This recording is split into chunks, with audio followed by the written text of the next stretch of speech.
மரங்களின் கிளை பசுமையான இலைக்கு தகுந்தவாறு நிறம் மாறிய பச்சொந்தியைக் கண்டு அதன் உத்தியின் அடிப்படையில் சில குறிப்பிட்ட நிறங்களை ஒன்றாக குழைத்து இயற்கையை பிரதிபலிக்கும் புதிய நிறங்களை உண்டாக்கினர். அந்த நிறங்களில் உருவான ஆடைகள் இயற்கையான பாறைகள், மரங்கள், செம்மண் நிலங்கள், கருமண் நிலங்கள் என்று பிரித்தறியாத முறையில் இருந்தது.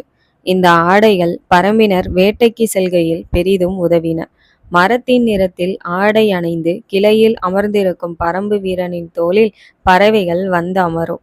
முத்திரமலையின் போருக்கு வரும்போதே வைகலான் அந்த இடத்திற்கு தேவையான ஆடைகளை வரவழைத்து விட்டார்.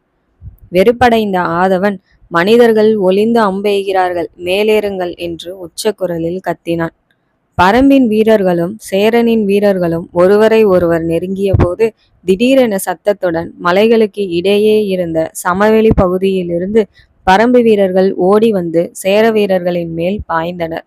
கீழே போரிடும் சேர வீரர்களை விரைவாக அழித்துவிட்டு மலை உச்சியை அடைய விரும்பிய கூடலன் ஏறி தாக்க உத்தரவிட்டான். அதே சமயத்தில் சேரனின் விற்படையை முத்திரமலையை சுற்றி வந்திருந்த பரம்பு வீரர்கள் தாக்க துவங்கினர்.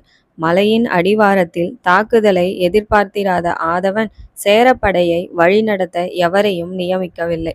பரம்பு வீரர்கள் தம் வாழ்நாள் முழுவதும் வேட்டையாடுவதில் கழித்தவர்கள். ஒவ்வொரு பரம்பினனும் அவனுக்குண்டான இரையை தேர்ந்தெடுத்து வேட்டையாடினான். கண் அசைவில் இரையை பிரித்து வாள் அசைவில் உயிரை பறித்தனர். பரம்பு வீரர்கள் பாரி என்ற ஒற்றை சொல்லால் கட்டப்பட்டு ஒரே குடியாக மனதளவில் வாழ்பவர்கள். பாரி என்பது பெயராக இல்லாமல் பரம்பின் குலமாக இருந்தது. எனவே ஒவ்வொரு பரம்பினனும் மலை மீது போரிடும் தனது குலமக்களை காக்கும் உணர்வோடு துடிப்புடன் போரிட்டான். அந்த உணர்வானது ஒவ்வொருவரின் உடலையும் ஆற்றலையும் அவற்றிற்கான எல்லைகளை தாண்டியும் போராட வைத்தது. சேர வீரர்கள் பொருளுக்காகவும் தொழிலாகவும் பரம்புடன் போரிட வந்தவர்கள். அதனால் அவர்களால் பரம்பின் வேகத்திற்கு ஈடுகொடுக்க முடியாமல் தடுமாறினார்கள்.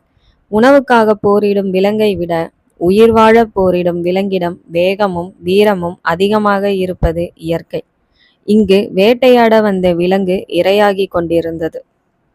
புலிகரட்டிலிருந்து வந்த பரம்பின் விற்படை வீரர்கள் தொலை இலக்கு அம்புகள் மூலம் மலைச்சரிவின் மேல் ஏறிய சேர வீரர்களை வீழ்த்த துவங்கினார்கள். சரிவின் இரு புறங்களிலும் இருந்த ஒற்றை பாறையின் மேல் பதுங்கியிருந்த பரம்பு வீரர்களின் எதிரே 10 அம்பரா துணிகள் வைக்கப்பட்டிருந்தன. பரம்பு வீரர்களின் அம்பரா துணியில் 100 லிருந்து 150 அம்புகளை கொண்டிருக்கும்.